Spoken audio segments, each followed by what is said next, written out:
Fauzan, kenapa Fauzan Dika tidak sekolah? Sakit? Ya, kita doakan semoga teman kita Fauzan diberikan kesehatan dan bisa bersekolah kembali. Ibu minta dipersiapkan dulu perlengkapan belajarnya, duduknya yang rapi agar bisa menerima pelajaran dengan baik. Seperti biasa, sebelum kita memulai pelajaran, kita membacakan Pancasila dan menyanyikan lagu Indonesia Raya. Putri ke depan pimpin temannya untuk membacakan Pancasila dan menyanyikan lagu Indonesia Raya. Pancasila. Pancasila. Biasa untuk menyanyikan lagu Indonesia Raya. Ini.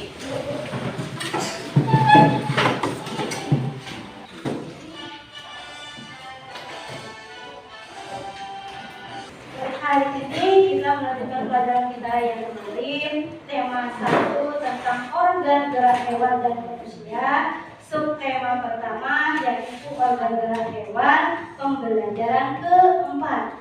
Tujuannya apa saja sih kita belajar hari ini? Yang pertama, melalui pengamatan, siswa dapat mengidentifikasi kondisi geografis pulau-pulau di Indonesia dengan benar. Kemudian, tujuannya selanjutnya melalui diskusi, siswa mampu membuat peta konsep pulau-pulau besar di Indonesia dengan benar. Kemudian melalui diskusi kelompok, siswa dapat menentukan ide pokok dari bacaan gotong royong modal dasar pembangunan dengan tepat.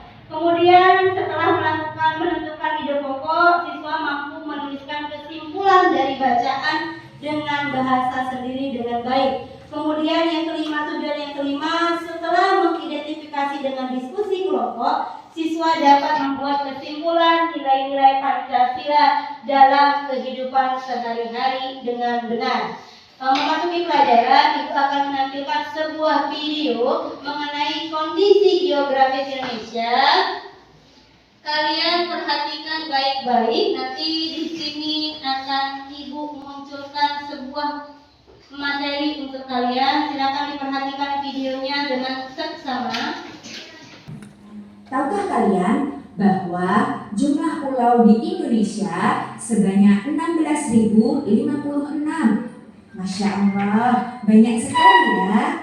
Itulah mengapa Indonesia menjadi salah satu negara yang memiliki pulau terbanyak di dunia, sehingga dijadikan sebagai salah satu negara kepulauan terbesar di dunia. Nah, di materi ini kita akan belajar pulau-pulau besar di Indonesia, yaitu ada Pulau Sumatera, Pulau Jawa, Pulau Kalimantan, Pulau Bali, dan Kepulauan Nusa Tenggara, Pulau Sulawesi, Kepulauan Maluku, dan Pulau Papua. Yang pertama, kita belajar dari pulau di sebelah barat dan utara, yakni Pulau Sumatera. Berapa sih luas Pulau Sumatera? Luasnya adalah 473.481 km persegi. Pulau Sumatera dibatasi oleh laut dan darat. Oke, kita lanjut ya ke pulau berikutnya. Ini namanya Pulau Sumatera. Berikutnya ini ada Pulau Jawa. Iya. Pulau Jawa luasnya 126.700 km persegi. Oke, kita lanjut ke pulau berikutnya. Pulau berikutnya adalah Pulau Kalimantan. Ya, perhatikan Pulau Pulau Kalimantan Kalimantan. ini memiliki luas 743.330 km persegi. Pulau Kalimantan memiliki batas laut sebelah utara yaitu Laut Cina Selatan, sebelah selatan yaitu Laut Jawa, sebelah barat yaitu Selat Kalimantan, dan sebelah timur yaitu Selat Makassar. Oke, kita lanjut ke pulau berikutnya. Pulau berikutnya yaitu Sulawesi. Sulawesi memiliki luas 174.600 km persegi. Oke, kita lanjut ke pulau berikutnya. Pulau berikutnya yaitu Pulau Bali dan Kepulauan Nusa Tenggara. Mengapa disebut sebagai kepulauan? Karena terdiri dari pulau-pulau kecil yang kemudian terdapat dalam satu wilayah yaitu Nusa Tenggara. Nah, Pulau ini luasnya yaitu 128.297 km persegi. Oke, kita lanjut ke pulau berikutnya. Pulau berikutnya yaitu Kepulauan Maluku dan Pulau Papua. Jadi, mengapa disebut kepulauan? Karena terdiri dari pulau-pulau kecil yang membentuk satu wilayah. Nah, Kepulauan Maluku itu yang berwarna ungu muda, sedangkan Pulau Papua berwarna ungu tua. Ini yang Papua. Data luasnya adalah 126.700 km persegi. Nah, itu tadi penjelasan tentang kondisi geografis pulau-pulau besar di Indonesia. Ini tadi video tentang keadaan geografis pulau-pulau yang ada di Indonesia. Ibu mau tanya nih, ada yang tahu tidak Danau Toba itu letaknya di mana? Di mana ada nih? Sumatera Utara. Ada lagi? Yang ada yang tahu lagi? Letak spesifiknya di mana? Yang pastinya di mana? Sumatera Utara itu apa namanya? Kota? Di Medan Pulau Samosir. Iya, di Pulau Samosir di Sumatera Utara. Kalau tadi dijelaskan ada berapa pulau besar di Indonesia? Inaya ada berapa Inaya? Iya, ada 5 pulau besar di Indonesia. Untuk itu materi kita hari ini adalah mengidentifikasi batas-batas, kemudian keadaan alam yang ada di setiap pulau. Nanti Ibu bagi dalam kelompok, Ibu akan bagi KPD-nya dikerjakan per kelompok. Tapi sebelumnya, materi kita hari ini selain ada IPS, kemudian bahasa Indonesia, kita juga ada pelajaran PPKN mengenai nilai-nilai Pancasila. Untuk itu, Ibu tampilkan dulu teks bacaan tentang gotong royong modal dasar pembangunan. Di sini ada gotong royong modal dasar pembangunan. Kemudian tidak ada perbedaan dalam prinsip gotong royong. Gotong royong adalah kerjasama, memeras keringat secara bersama dan berjuang saling bantu membantu secara bersama. Bu mau tanya nih sama kalian, pernah melakukan gotong royong nggak? Pernah melakukan gotong royong nggak? Gotong royong apa yang pernah kalian lakukan? Apa nih? Apa Denis? Ada bakti dan pikir kelas. Kerja bakti. Kerja baktinya di mana Denis? Di sekolah. Boleh bersih-bersih lingkungan sekolah ya Denis ya? Iya. Kemudian, kenapa sih harus adanya gotong royong? Kenapa kita harus apa lagi? Pekerjaan bisa cepat selesai. Iya, pekerjaan yang kita lakukan akan cepat selesai. Kemudian ada nggak sih hubungannya gotong royong itu dengan pengamalan Pancasila? Ada atau tidak? Ada. Nah, untuk lebih jelas lagi, hari ini Ibu materi kita adalah untuk membahas tentang apa sih gotong royong ini termasuk dalam sila keberapa dalam Pancasila. Kemudian dari teks ini kita bisa menentukan ide pokok dari setiap paragrafnya. Nah, untuk itu Ibu mau membantu kalian dalam kelompok agar mengerjakan LKPD yang akan Ibu bagi. LKPD-nya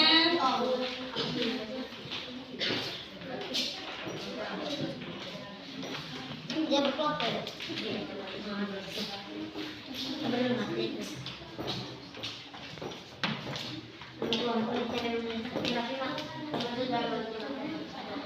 Silakan dibuka LKPD-nya, kemudian di situ dibaca petunjuk pengerjaannya.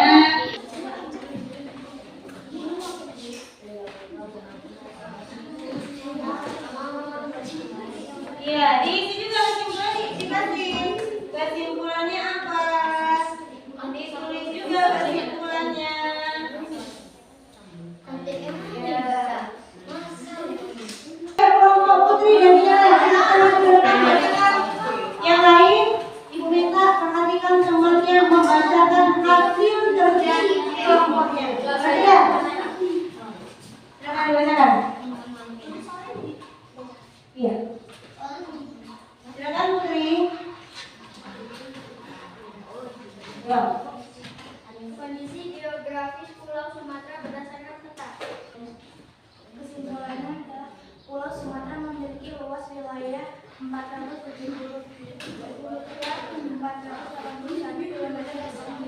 Batasnya adalah Selat Sunda. Sumatera memiliki beberapa keadaan alam, yaitu pantai dan dataran rendah dan gunung. Kemudian, kondisikan dulu. Lembar kerja 2 mengenai gotong royong masuk ke dalam nilai-nilai Pancasila. Silakan dibacakan, Putri. Sila kedua, gotong royong dilakukan atas keluargaan sesuai dengan sila kedua Pancasila. Ketiga, gotong royong dilakukan dengan adanya persatuan. 4, dalam gotong royong pasti adanya musyawarah. Kesimpulan, gotong royong merupakan modal dasar terwujudnya suasana yang harmonis. Prinsip-prinsip dalam gotong royong bisa menjadi modal pembangunan nasional. Ya, selesai. Terima kasih untuk kelompok Putri. Beri tepuk tangan untuk kelompok Putri. Ibu, dari pelajaran yang kita pelajari hari ini mengenai kondisi geografis Indonesia, bahwasanya Indonesia itu terdiri dari 5 pulau besar, kemudian terdiri dari 1.659 pulau-pulau kecil, dan setiap pulau itu memiliki keadaan geografis yang berbeda-beda. Kemudian tadi ada bacaan gotong royong modal dasar pembangunan. Apa kaitannya dengan nilai Pancasila? Gotong royong ini berkaitan dengan sila pertama, kedua, ketiga, keempat, dan kelima. Artinya gotong royong ini merupakan cerminan dari nilai-nilai luhur Pancasila. Kemudian tadi menentukan ide pokok dari bacaan modal dasar gotong royong modal dasar pembangunan. Bahwasanya dari ketiga paragraf ini ide pokoknya berada di awal kalimat. Kalau di awal kalimat namanya apa? Apa namanya? Hari ini kita belajar ini pertama tentang kondisi geografis Indonesia, kemudian yang kedua nilai-nilai yang terkandung nilai-nilai Pancasila yang terkandung dalam gotong royong, dan yang ketiga adalah menentukan ide pokok dari teks bacaan. Ibu tanya, pelajaran hari ini menyenangkan atau tidak? Bikin ngantuk atau tidak? Iya.